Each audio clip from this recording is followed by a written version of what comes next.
What's up everyone, Matt Horspool here from Etch Photography, and today I'm going to be talking about a peculiar little thing, the new OM Systems 20mm F1.4 Pro lens. Now I've been using this lens for maybe the past 3.5 weeks across a variety of different shoots, and I've been doing a lot of testing as well on the lens. So here I am to give you my honest thoughts and opinions about this. So if that sounds like something you're interested in, well, buckle up and let's get into it.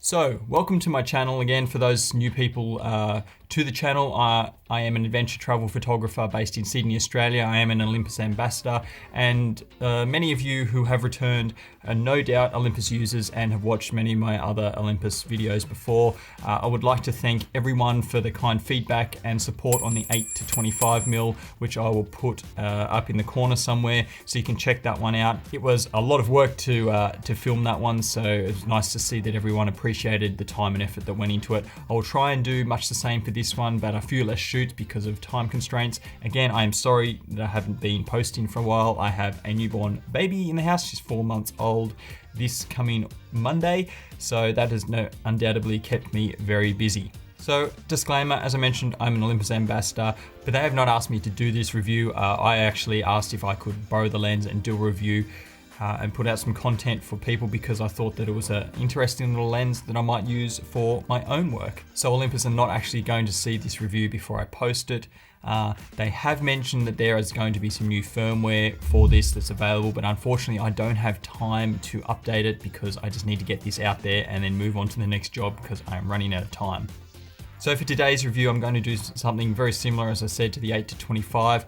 I'm going to talk about two different shoots that I did. It was a shot a wedding here a few weeks ago, and then I did a motorcycle, electric motorcycle shoot as well out in the rain. So I'm going to be using those two shoots to talk about my user experiences, and then after that I'm going to have timestamps on all of the actual tests that people have requested that I do for the lens. The long story short, if you don't want to watch any of it, I love this little lens. And just remember, this is a pre-production model, so everything you see here is from the pre-production tests. So I won't bash you guys with all of the specifications and everything. You can look at that online. I'm sure there's going to be unboxing videos and everything.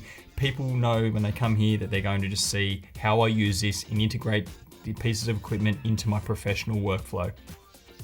But really, this is the lens here. It's a nice small little one. It comes with a hood that attaches here. It comes with a beautiful little pouch. And that pouch is, I've been using that a lot actually. And the box, pretty simple. I will put up the specifications and key features because I know that that is something that people who may not have ever heard of the lens might be looking at. I don't know them all off the top of my head. They're going to be on the screen here, but basically the key features that stand out to me are the incredible weather sealing that Olympus and OM Systems is renowned for, the beautiful fluorine coating that we'll go over as well, that people who know me know that I love these coatings. It's a tiny little lens. It's just over 200 grams. It's the smallest Pro Prime in the Olympus and OM Systems lineup. Incredibly weather sealed, as I mentioned before. OM Systems have really been marketing this lens to really exhibit beautiful feathered bokeh, and from what I can gather in my tests and from the test images, that is true. Just like all the other Pro lenses, prime lenses, sorry, they have beautiful smooth roll off, and I experienced it with this lens.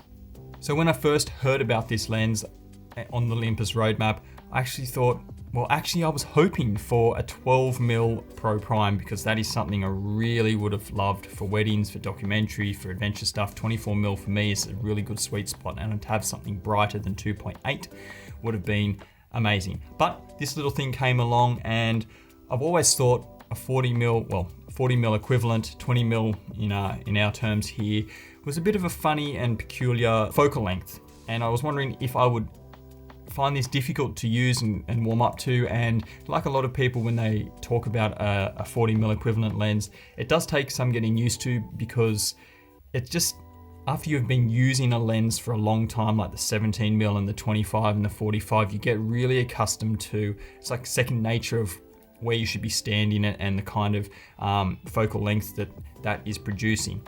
When you go into something that's a little bit in between, it just feels a little bit off to start with, but after a full day of shooting, it just becomes second nature.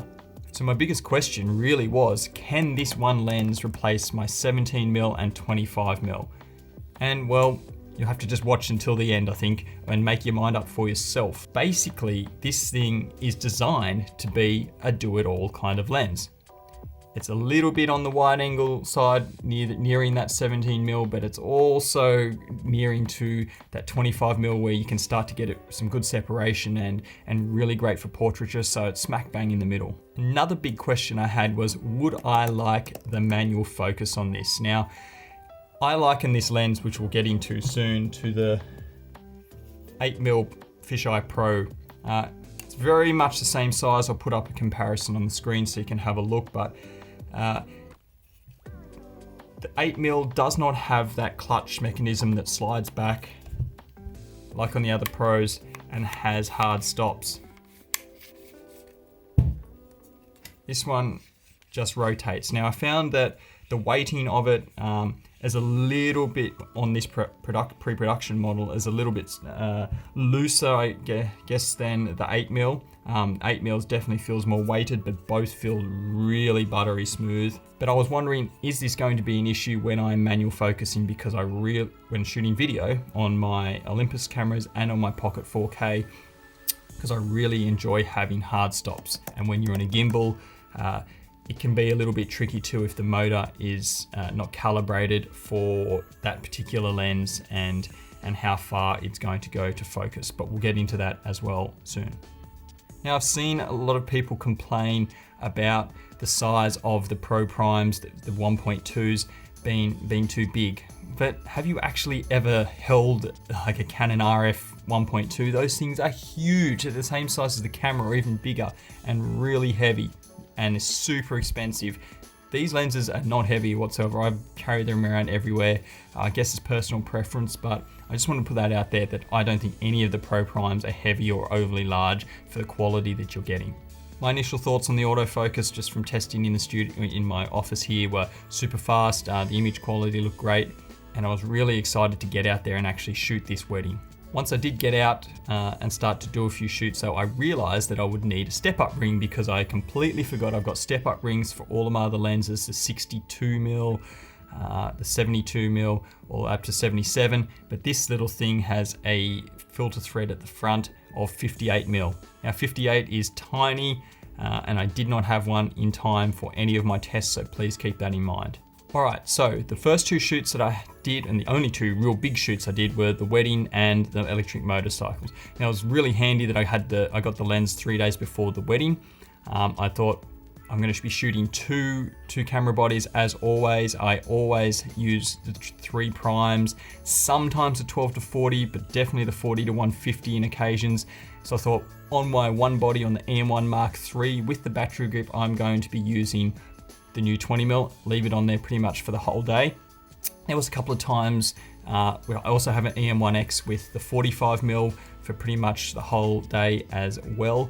So for the wedding, shout out to Richard, aka Lonely Hunter. I was actually second shooting. When I got to the wedding, I found that it was in one of those tricky situations where it was in a beautiful hotel, but the hotel rooms are tiny, and it had huge, big diffused glass windows that overlooked the city, which I thought was amazing.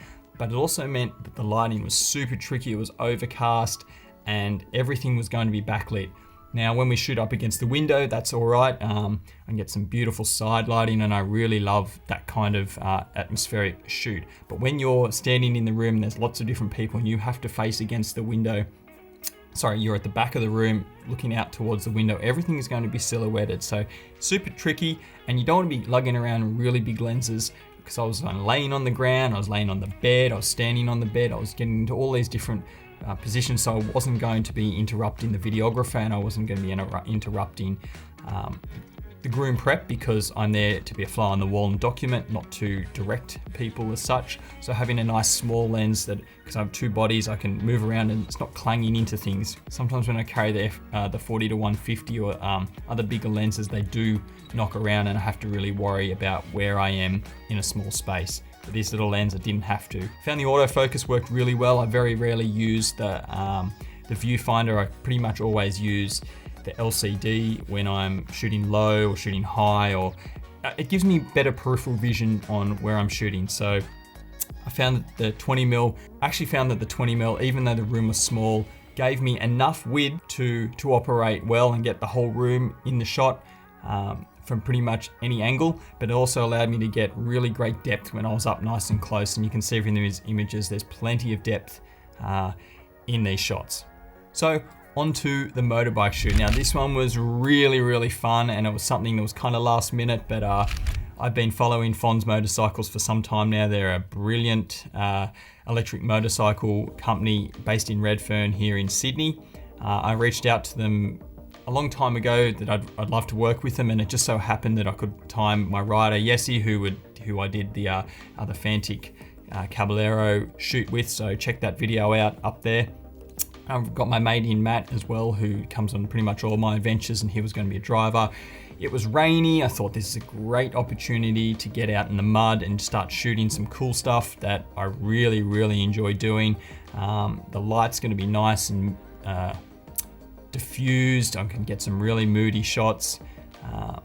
And yeah, it was just a great, it was the kind of shoot that Olympus and OM Systems are really are known for, getting out in the gross weather without any rain protection and then just getting the shots. I found having lots and lots of space in the forestry area really helped with being able to position myself and use this lens. A lot of people are a bit scared of primes and they go to zooms, but the image quality that you get out of a prime, I notice it. Like, I use the 12-100 all the time, but I notice the difference using the Pro primes, and that's why I choose to use those for a lot of my portraiture work, weddings, the kinds of things where I need super sharp and beautiful looking images.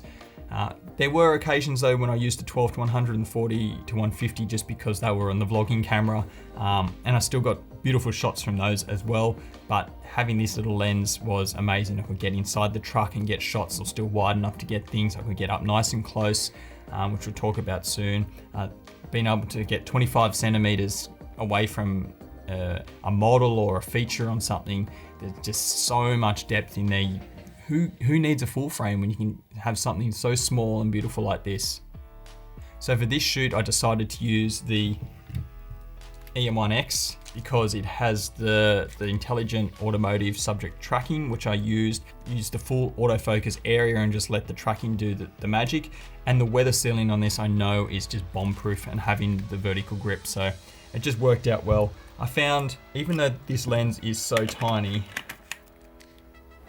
I kind of just love it. It's like, it's such a big body, but I don't get weighed down. I can actually hold it any way I want and it just works. So beautifully on the EM1X. Of course it's small, so it works well with EM5 Mark III, EM1 Mark II, Mark III, pretty much anything because it is so small. For the bike tracking shots they're shot out of the car, sometimes I shoot 24mm, well 12mm on the Olympus, but 24mm equivalent to get something wide. But it was really, really interesting using a focal length like this because it actually pulls the rider in. It's wide enough to get the road, but it also pulls the rider in and gives it a bit more separation. Having the Olympus IBIS is just phenomenal for getting some motion blur. A lot of the shots were at a 30th of a second, so you need super, super good IBIS. The lens doesn't have it, but internal does. I actually just had the sensor IBIS turned on, not the digital, because I didn't want to have any crop on that, but that was fine. As long as your rider is staying at the same distance and same speed each time, you can get really great shots. Again, with the auto subject tracking, firing on burst, it was back button focus on, and I was just waiting for the bike to calm and just firing away, and got heaps of usable shots. So really great focal length. I think this can be a brilliant lens for shooting pretty much all of my automotive stuff because you can get great details, you can get the wides, but it also gets great separation. All right, so I've talked about all of the two shoots. I know I brushed over them quite quickly, well, quickly in terms of my type of reviews, and I put the call out on YouTube and on my social media on what people would like to see and hear about the lens. So I wrote those down and went out and did some tests. Now remember, these are a controlled tests. I didn't test in all different environments, it's just this particular one because it's the kind of place that I would shoot myself. The settings I didn't change too much, I just left them at the base settings, especially with like the autofocus, continuous autofocus tracking, that you can change the level of tracking speed, and I do change those often. But because the defaults are pretty much where everyone's gonna leave it, that's where I kind of left everything. So I shot everything in on the camera in Cinema 4K 24p in OM log 400. I'm actually going to be changing back to flat profile and having to play around with that because just especially for YouTube kind of stuff, because it's just a little bit easier to grade. So the first test, I wanted to show what 1.4 all the way up to f16, which is the maximum aperture, minimum aperture that you could have, and just see what it looks like in video and the relative depth of that changes. Obviously the exposure changed a bit here, so I just bumped the ISO up, but it wasn't a test on exposure, it was a test on to show you what it looks like at each different f-stop number, and you can see how much depth you can get and everything in focus.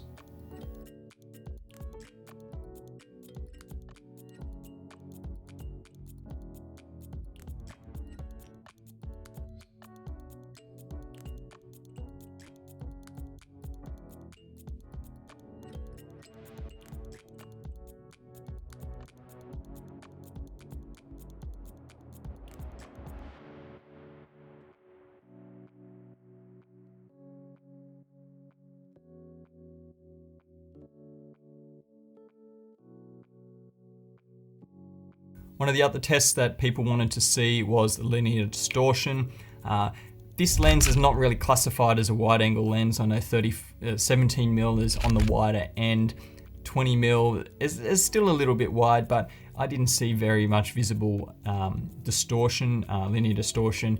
So I'm actually gonna be shooting a big architectural property this week, and I wanted to have some shots from that, but I might have to do that at another stage and show you. So I just aimed it at the trees, panned up and down, didn't show too much distortion. I didn't expect it would, but remember Olympus accounts for distortion in its body, and you can always account for it as well in Lightroom or in post-production using the guided upright tools. So there is minimal distortion from what I found, and I would be super happy to use this for architectural work. So next up is the comparison of focal lengths. This is something actually I wanted to go and shoot a full video on using with a model, just to show the different focal lengths. And now that we've got all of the Pro Primes, I might do that. So now that I can give you a full picture, but just wanted to show you a video of James, my photo assistant, standing there, and what the different focal lengths look like, set on a tripod, same settings. I think I shot them at like f2, just so I could get his face completely in focus. And that's going to show you over the video and over stills as well. So as you can see from that test there's still quite a fair bit of depth, even at f2 and on the 17mm, and obviously when you get to the 45mm, it just looks beautiful. Hands down, one of my favorite lenses to use for portraiture work.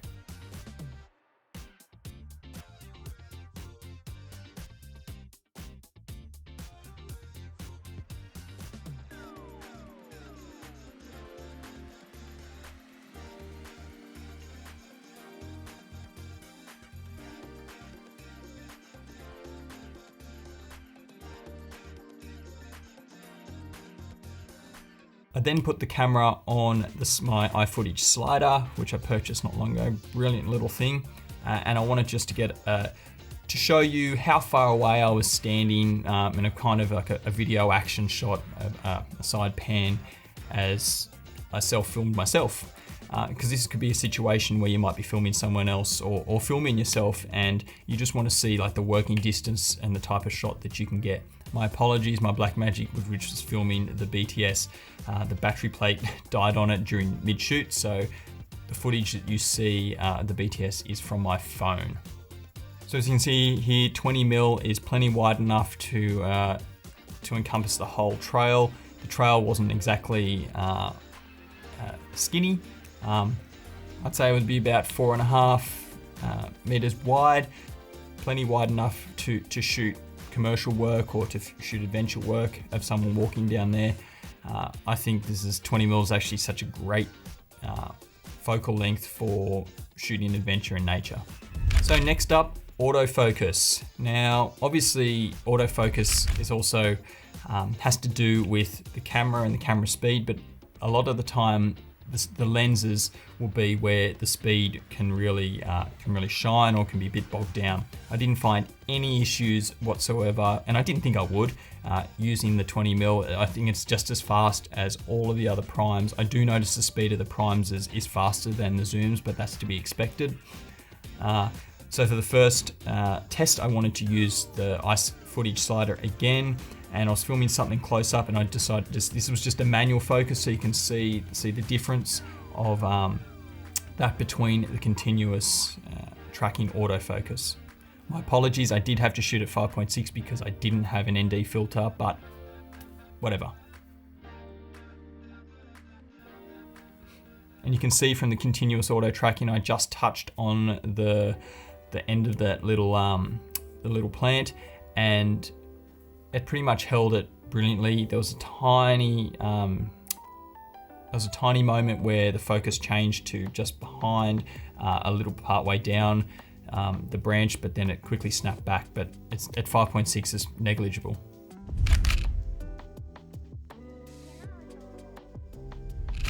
So the next test on the M1 Mark III was continuous autofocus, where I got James to just run in a straight line and see if the continuous autofocus could maintain that focus while it was tracking him. It wasn't on continuous autofocus tracking, just regular continuous autofocus using the box around the center of the frame.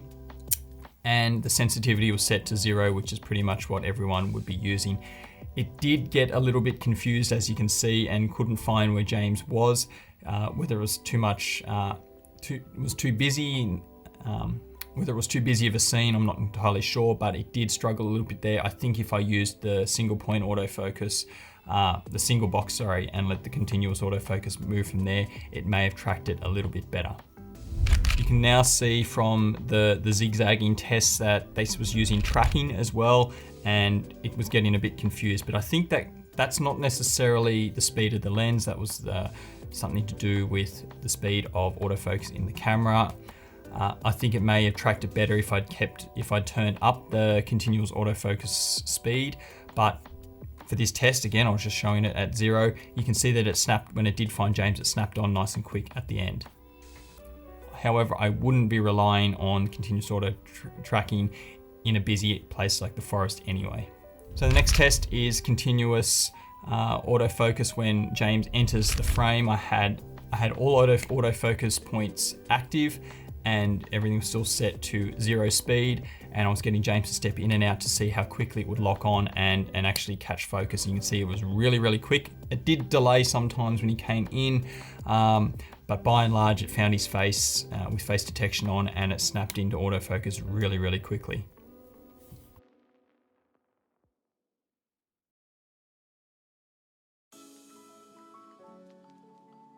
Focus breathing.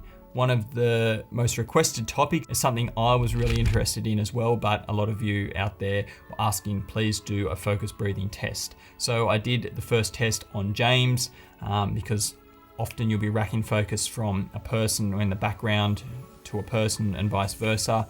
So as you can see here, there is a little bit of focus breathing, but it's negligible. What I did find with manual focus, and this is something that I really need to raise, is because the lens does not have the manual clutch and the hard stops, it's actually really difficult to start with to get focus, because as you can see, when you move the the ring slowly, I could do 3 complete slow turns and it's still changing focus.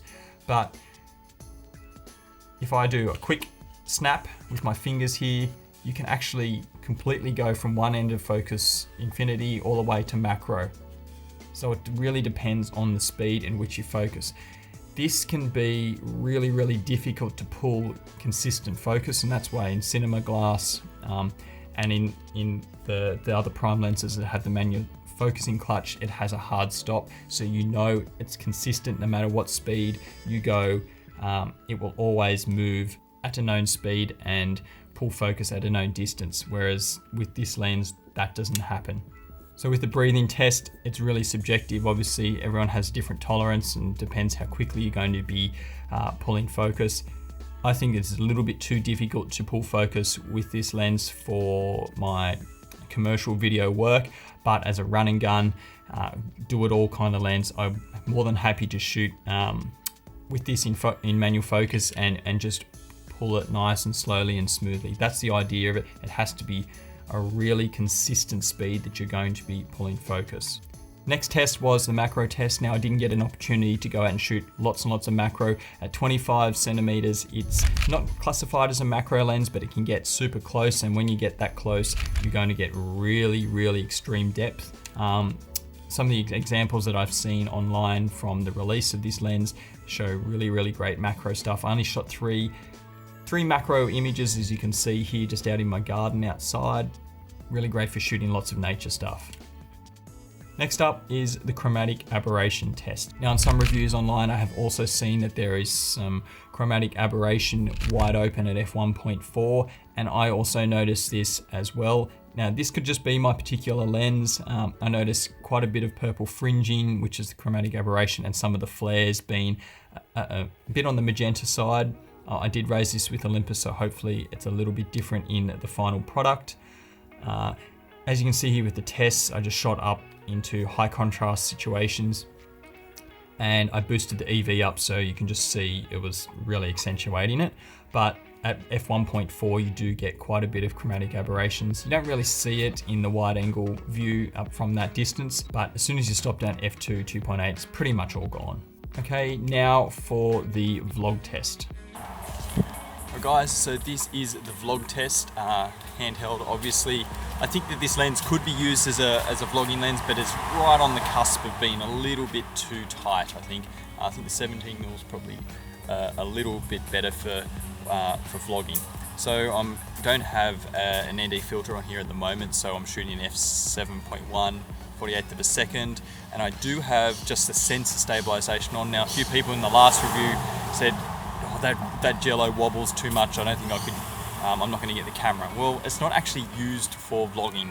You should be using that stabilization for like locked off shots or things when you're in the car just moving forward. None of that real side to side kind of movement. So if you are using it for that, expect there will be some jello, and you're going to get that in pretty much all of the cameras, regardless of the brand. So as you can see here, so I'm just looking at the screen as well. It's quite tight on my face. I've got quite short arms. If I move out here, if you've got longer arms, it might work a bit better, but it works not too bad and you could get away with it at a pinch. But I think the 17mm probably a little bit better, and then yeah, 24mm is probably ideal. So let's try with the sensor and digital. Okay, with the sensor and digital, there's obviously a crop, so I just wanted to show you how much of a crop that actually is. Again, same settings, and I have got face priority on continuous autofocus. But it's pretty stable from what I can see. I'm gonna do a bit of a run. It's pretty good. I have to wait till I see it on the computer, but yeah, you can see that for vlogging, I think it's a little bit too tight here, especially with the digital on. I would actually just keep it on sensor stabilization, and remember this lens has no stabilization as well. So yeah, that's the vlog test done. So Olympus and OM Systems have been renowned for having bomb-proof weather sealing. This lens, no different whatsoever. I am 100% confident washing. It was filthy from the motorcycle shoot, so I thought I'll leave it dirty. I'll go and just rinse it out in the sink, which I often do. Just please do not do this though. If you're not confident, and I'm not telling you to do this, I'm confident that it will be fine on when it's mounted to the body of a weather sealed body like the EM1X, EM1 Mark III. But do not try this at home. If you fry or destroy your camera, that is on you, not on me. But I just wanted to show you that the weather sealing is great.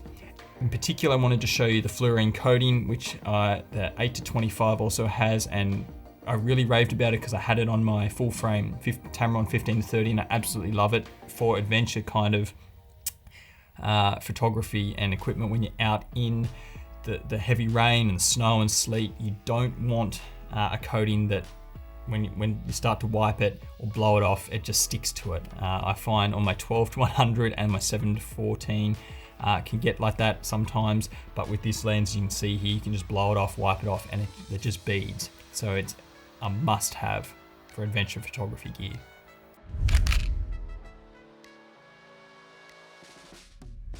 So who is this lens for? Well, this lens I think is for someone who just wants one lens that can do everything. Now we talk about zoom lenses really that can do everything. Like the 12-40 is a brilliant do-it-all type of travel lens, and I still think that it is as well. I often use the 12-100 and the 7-14mm as my go-to adventure kind of lenses because it gives me such a wide variety of shots with only 2 lenses. But I also carry a prime with me as well for when I get to low light and I want those really in close, beautiful depth shots, and that's usually the 17.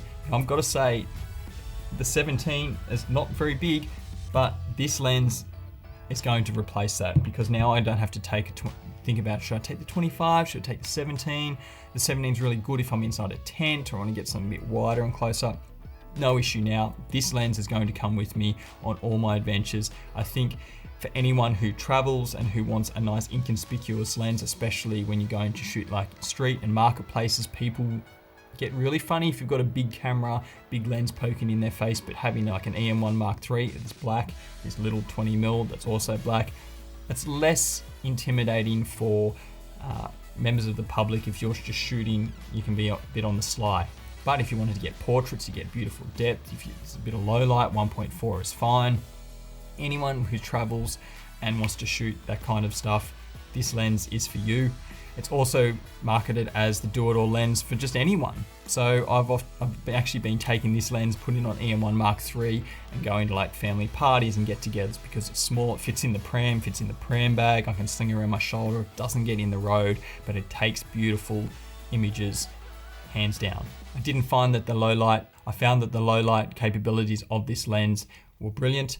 Apart from those high contrast situations in the wedding, it locked on autofocus brilliantly. F1.4 is great in low light. It's not quite as good as F1.2, but it's negligible. You don't often need F1.2, even though I do shoot with that quite a bit. Using these cameras at 6400 ISO and 1.4 is totally fine. You can't really see the difference, a bit of noise reduction in post. If there is a bit too much noise, I use Topaz noise reduction, which I think is brilliant. I'll leave a link to a discount below if you would like to use that. Very widely used in the Olympus community. Highly recommend it. But of course, with every good thing about something, there is something that maybe not be bad, but it's something to consider. So who isn't this lens for?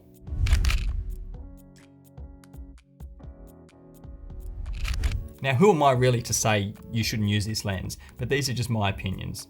I think this lens, if you were looking for it primarily for video work, it's not the best lens. Unless you're using it on an autofocus body like the Olympus, and you don't really think you're going to be pulling focus manually, I think having no hard stops is just too unreliable for my video work, my commercial video work, and I'll be sticking with the other primes that have the hard stops. If you're thinking about using this on the gimbal with video work, yes, it's brilliant because it's nice and small, but remember, if you've got the focus gear on there, you're going to have to manually set the in points and out points of the focus area so you can focus to infinity and pull back and it won't just keep rolling. That's fine if you're just going to be rocking the one lens, but if you need to be changing things over, you're going to have to manually change those in and out points for each lens that you use. This lens also not for someone who hates step-up rings, because being 58, no one really has a 58mm step-up ring, at least I don't. You just keep that in mind, you will have to purchase one to use an ND filter on the front or any other circular filter. For those of you who are after a step-up ring though, Nissi have brilliant titanium ones. They're not the cheapest, but gee, they're good. I use them on all of my lenses because they're knurled. Brass, don't get aluminium because they warp and they can get stuck on there. Get these brass or titanium ones, which the Nissi ones are. They never bind and they're knurled and they're brilliant. I'll leave a link in the description below. Again, on the video side, if you're someone who relies on weight helping you with handheld images, there's only so much IBIS that you can use when shooting handheld before it looks a little bit unnatural and you get that little sticking point and that looks really unnatural. This lens is very, very small. On the EM1X, it's fine to use some of the weight of the body to help get some smooth shots. But on the EM1 Mark III or 2 or EM5 series, it is a little bit too light to get some of those nice handheld movements. So keep that in mind. You may need to rig it up a little bit heavier if you want some movements with weight. If you are going to use this on a gimbal, you will need a focus gear. And now there's those ones that strap around, but because this lens is so small, you're gonna have a huge bit hanging off there and you'll have to cut it, which then you can't use on bigger lenses. I'm not sure if they make, or Tilta might make rings that go this small. I'm unsure. I've got actually don't have it on there at the moment. I bought some, I'll leave it in the description below, but I use them on the Pro Primes and they fit on perfectly for that. We'll have to see about this one.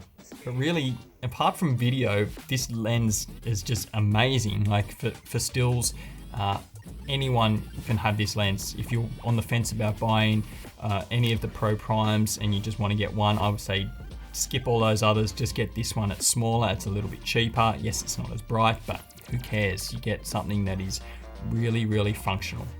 So final thoughts, will this end up in my kit? 100%. It's going to be my go-to, as I said before. When we can travel again, I'm going to just be taking this everywhere.